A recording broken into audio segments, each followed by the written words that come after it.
The Galactic Council chamber was alive with noise and laughter. Dozens of alien species, tall and short, slimy and scaly, gathered in the Great Hall.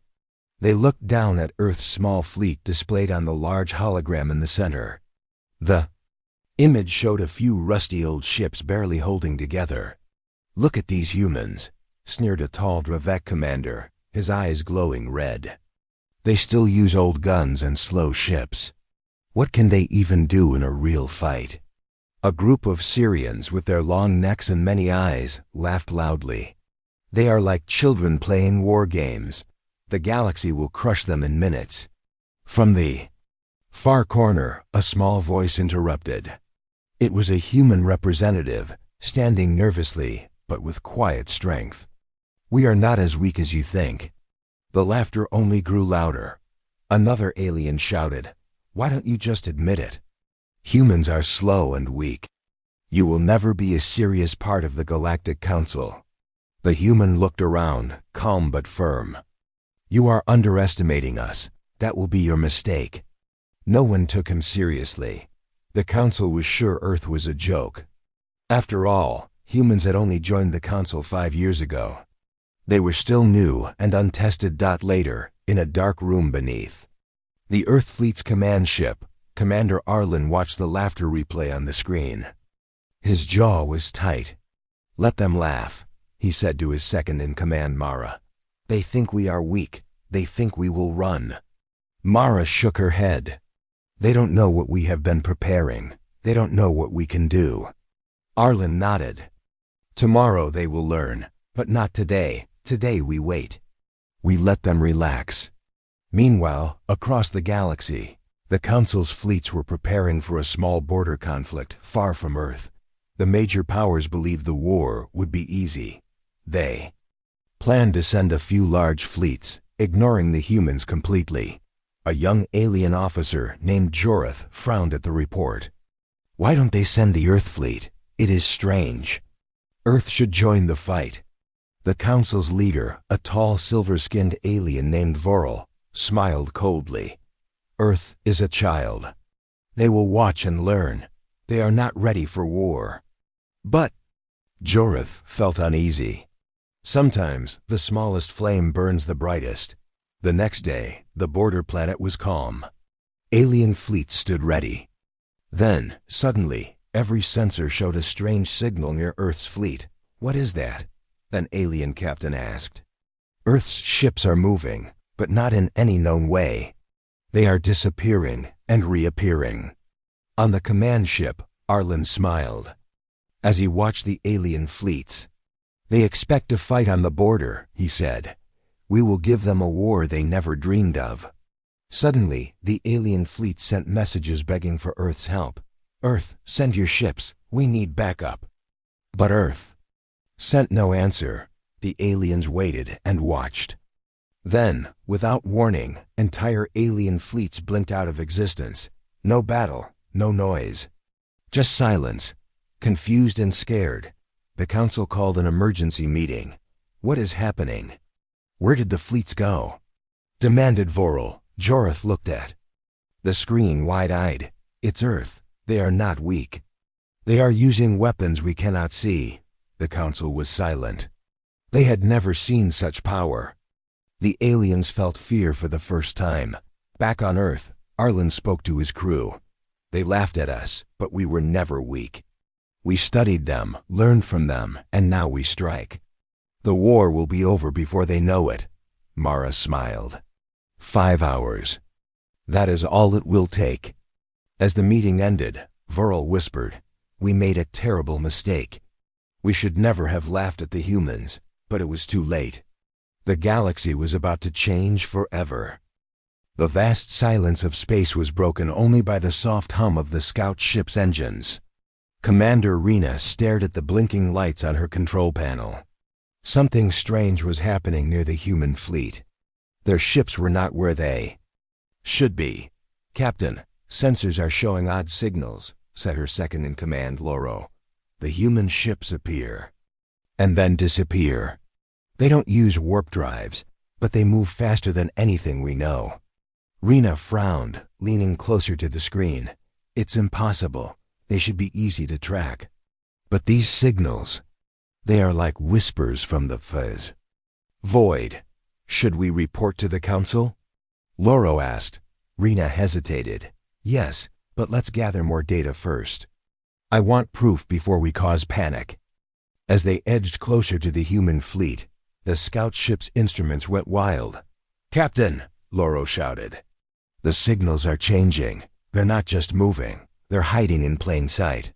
Stealth technology? Rena whispered, her heart pounding. Humans never told us they had this. Suddenly, a faint voice echoed in the comm system, almost like a whisper. 5 hours is enough. Rena froze. Did you hear that? Loro nodded. It sounds like a warning. The scout ship turned back to the council space. Rena sent a message, her fingers trembling. Council Command, this is Scout Alpha. We have new intel on the human fleet. They are using unknown technology. We recommend immediate caution. Minutes later, the council's grand chamber buzzed. With tension, Voral's silver skin shimmered in the low light as he listened. Unknown technology? Explain. Rena's voice echoed over the comm. Their ships vanish without warp. They can strike without warning. We don't know how. Murmurs spread through the alien delegates. Jorath, standing at the back, clenched. His fists. If this is true, we face a threat greater than we imagined. Voral's eyes narrowed. Prepare for the worst. Send reinforcements to the border and track those signals closely. Back in the dark corridors of the human flagship, Arlen paced slowly. Mara approached quietly. Commander, the council is uneasy. Arlen smiled grimly. Good, let them be. Their fear will make their mistakes. Mara looked out a small window at the stars. What exactly are we hiding? Arlen stopped and met her eyes. The truth about human power. We are not just survivors. We are hunters. Suddenly, alarms blared. Incoming message from Council Command, said the communications officer. Arlen raised an eyebrow. Put it through. Voral's voice came through, cold and sharp. Humans, explain yourselves. Your actions threaten the peace. Withdraw immediately. Arlen's smile deepened. Peace? You called us weak. You laughed at us. Now we will. End this game in 5 hours. The message ended. The crew was silent, waiting. Loro, on the scout ship, watched the horizon nervously. What will they do next? Rena's voice was steady but quiet. They are waiting. Like predators ready to strike.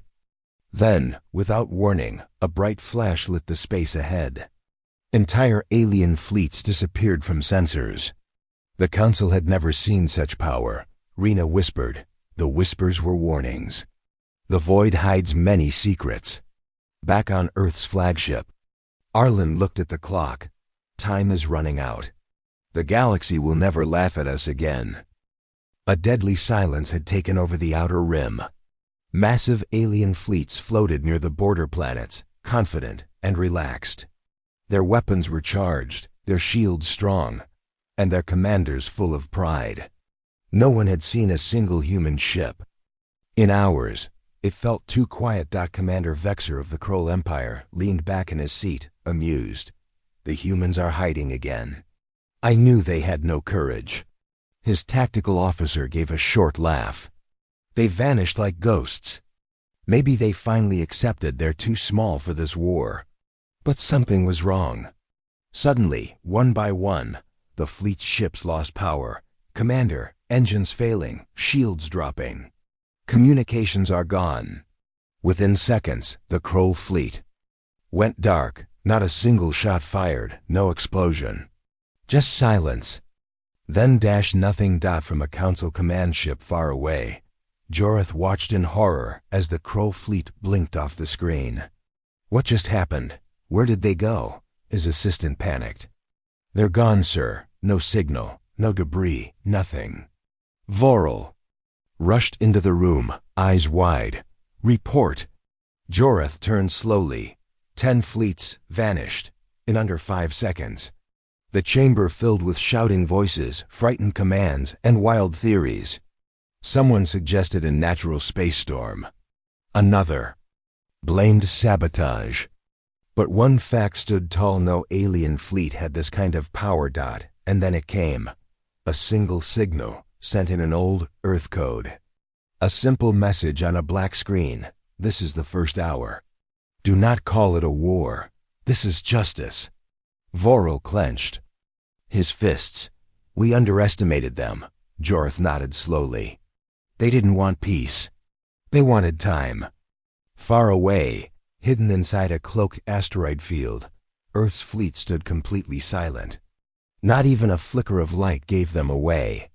Inside the command room, Arlen sat calmly, watching the chaos unfold on live feeds from stolen alien satellites. First strike completed, said Mara, her voice quiet but steady. No losses, no detection. Arlen looked at the map. Alien territories were beginning to fall into disorder. Now we let fear spread. They will destroy themselves before we even arrive. Do we move on the second target? Mara asked. Not yet, Arlen replied. They need to feel safe again. Just for a moment. Elsewhere, council leaders called emergency meetings. Alien empires blamed each other for the attacks. Suspicion filled the stars. Treaties were broken. Fleets turned on each other. At a military outpost on planet Iral 9, a young alien soldier named Farron looked up at the stars. Do you think it's the humans? His friend shook his head. Humans don't have this kind of power. Farron didn't agree. They were too quiet. Too calm. That's not weakness, that's focus. Back on Earth, civilian news channels began leaking footage. The people didn't cheer. They didn't panic. They simply watched, silent and still. They had been preparing for years, taught from birth. That one day, Earth would rise, but not with noise. With control. Inside the human war room, Arlen turned to his crew. They thought we were slow. They called us backward. But we spent 50 years studying them. We learned their weapons, their systems, their weaknesses. While they laughed, we listened. While they bragged, we built. A junior officer looked up from his console. Sir, alien signals are increasing. They're panicking. Hundreds of fleets are moving at once. Some are heading toward Earth. Some are turning against each other. Exactly as planned, Arlen said. Do we defend Earth? Mara asked. No, we never needed to, Arlen replied. They won't reach it. They'll never even find us. The screen showed fleet after fleet blinking out silently, instantly. Earth's weapons didn't use fire. They used disruption, confusion, manipulation. They didn't destroy ships. They erased them. By the end of the first hour, 30 alien fleets were gone. Not one human vessel had taken damage. Jorth stared at the council display in disbelief. We can't fight this. How do you fight something you can't even see? Vorel's voice was cold. We surrender. Or we vanish. Panic spread like fire across the stars. The Galactic Council was falling apart. In just 1 hour, 30 major fleets had vanished. Entire systems had gone silent. No warnings, no survivors. The galaxy had never seen such a war because it wasn't. A war. It was something else. Inside the council chamber, alarms echoed off the golden walls. Vorel stood at the center, surrounded by shouting delegates. We must stop this now, screamed a Zilorian ambassador. Call Earth, beg them. They won't listen, another replied. They're not answering anyone. Jorth stood silently, watching the screen. This isn't war. This is punishment. A red alert flashed. More fleets were gone. Their icons blinked once and disappeared. Commander Jorth, said a trembling aide. We just lost contact with Sector 8. That's 12 more ships, erased. Joreth's voice was flat. Second hour has begun. Back on Earth's hidden command ship, Arlen spoke calmly to his crew. Begin Phase 2. He ordered. Yes, Commander, said Mara. Multiple targets locked. Civilian leaders first? Arlen nodded. They built an empire by laughing at us, by using us. Now we end their power. The human fleet didn't fly through space like others. Their ships folded space, slipping through unseen layers. One moment. They were gone. The next they were everywhere. On the alien planet Delcor, a massive crowd gathered outside the government palace. The skies were clear. Nothing looked dangerous. Then, without sound or light, the palace simply vanished. Not exploded, erased. Screams filled the streets. On the council's homeworld, Vorel watched in horror as feeds showed cities blinking out one by one. No one could explain how. Not even the best minds. What are they using? He whispered. It's like the universe obeys them now. In a cold, quiet lab far beneath Earth's surface, the truth was kept hidden. Advanced A is sentient nanotech, mind-link warfare. Weapons that studied enemy thoughts before they even acted. Humanity didn't fight with force anymore. They fought with precision and silence. Mara read new reports. Alien civilians are starting to flee. Others are turning against their own leaders. No one trusts anyone anymore. Arlen smiled faintly. Let fear do our work for us. Mercy ends. Now, aboard a fleeing council cruiser, an old admiral cried into his cum. Humans, please, we surrender. Don't erase us. No reply came. A moment later, his ship vanished from the screen. Jorith stared, pale. They aren't taking prisoners. No. Sighed Vorel quietly. They're sending a message. Then what do we do? Asked another General. Vorel sighed. Nothing. We run, if we can. In the shadows of space, human drones were everywhere. Small, unseen, unstoppable. They entered alien ships silently, infected systems, and made entire crews forget who they were. Some ships simply turned off. Others exploded from within. On a small trade planet, a group of alien children played under the twin suns. Suddenly, the sky darkened. A black human ship passed overhead, silent and smooth. It didn't attack. It simply hovered and moved on. One child asked, Are they monsters? Her mother whispered, No, they are justice. Back at Earth. HQ, Arlen stared at a single screen. It showed Vorel's personal ship, the last stronghold of the Galactic Council. Ready to strike? Mara asked. Arlen waited. Not yet. Why not? Because they still think they have time. Meanwhile, the Council tried one last idea. A signal was sent, old Earth language, full of emotion. We mocked you. We were wrong. We beg you. Now spare us. Please, silence. Then, a voice responded. You had your time. You chose pride. You chose power. You chose to laugh. The signal ended. Mara looked at Arlen. It's time. He nodded. The human fleet moved again. The galaxy was burning with fear. Entire worlds had gone dark.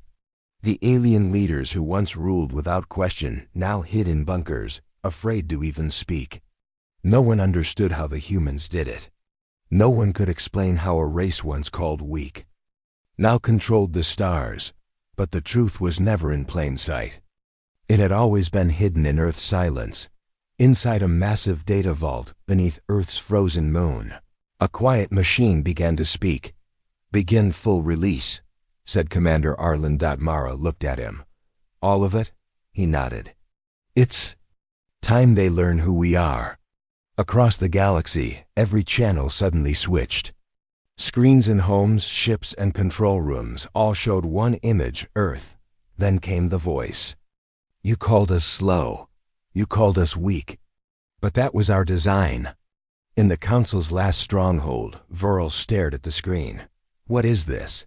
He whispered. Joe Rath leaned forward. They're showing us everything. The broadcast continued.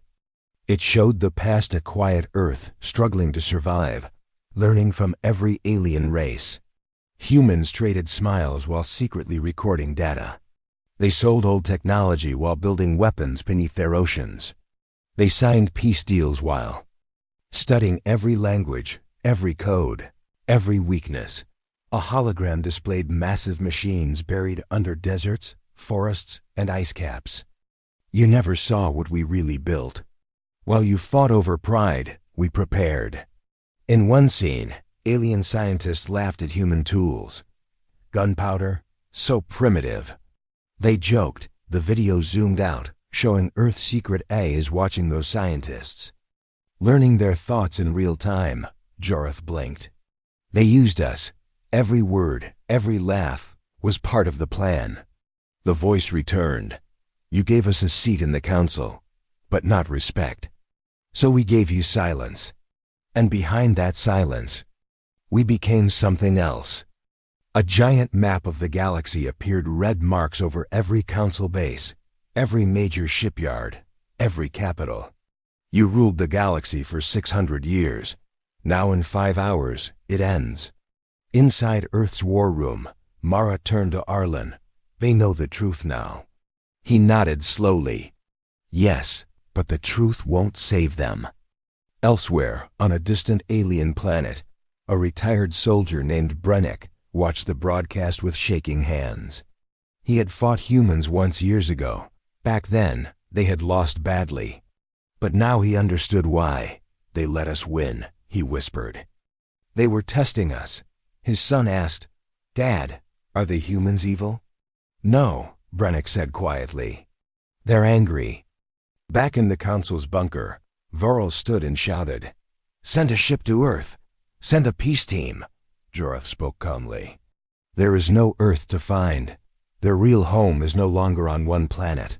What are you saying? They don't live like us anymore. They live inside systems, stars, and minds.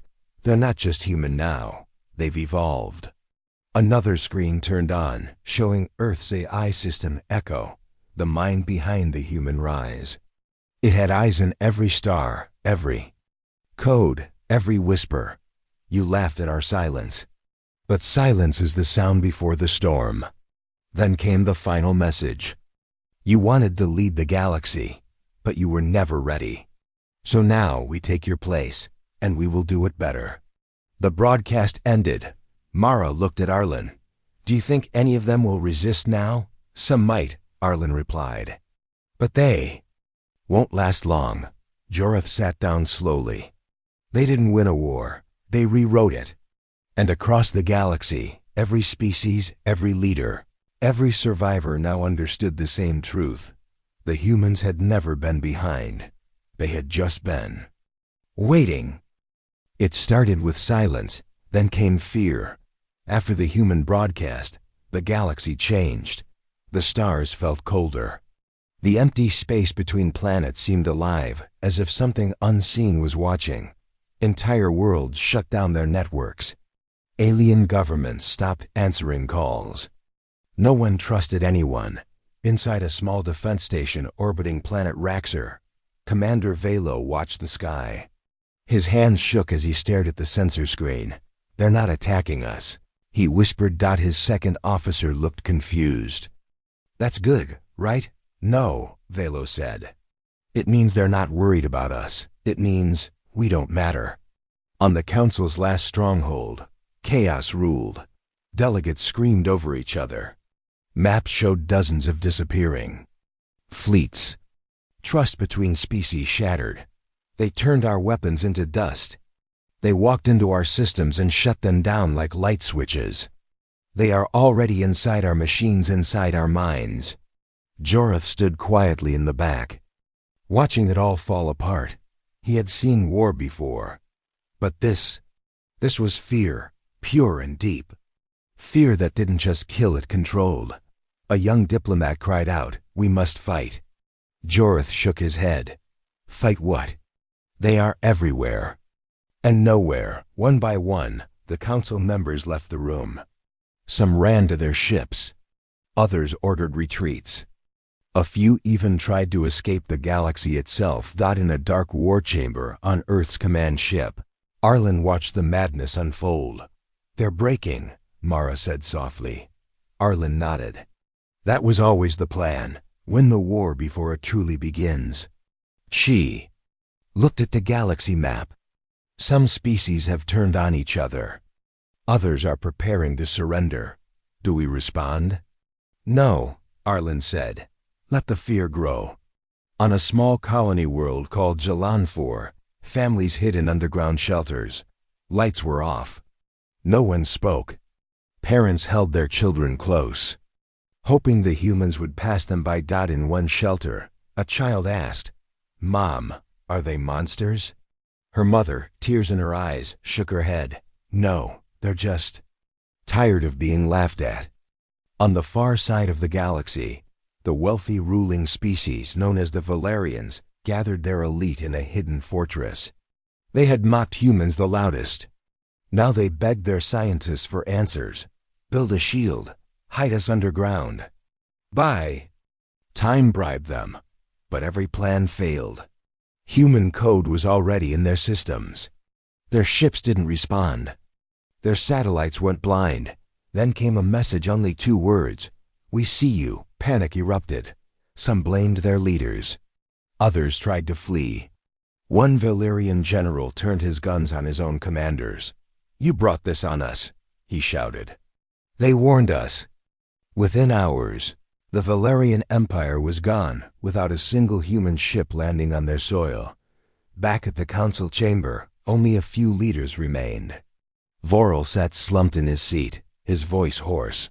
"We were gods among the stars," he said. "Now we are insects."